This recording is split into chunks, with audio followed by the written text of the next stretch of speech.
Assalamu Walaikum. Hello friends, how are you? Welcome back to my new video. In this video, I am going to show you how to add more than one watermark in Microsoft Word. Let's get started. Firstly, we have to open a Word document. Then we want to add more than one watermark in this document. Go to the design menu. Then click watermark option. Then choose custom watermark. Then select picture watermark and select picture from our file. Then choose a picture.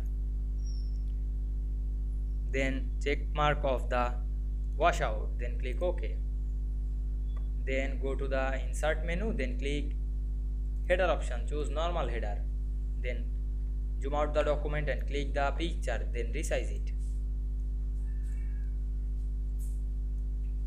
Then go to the pictures option and insert another picture. Then go to the picture format menu and click wrap text option. Choose in front of text. Then resize it.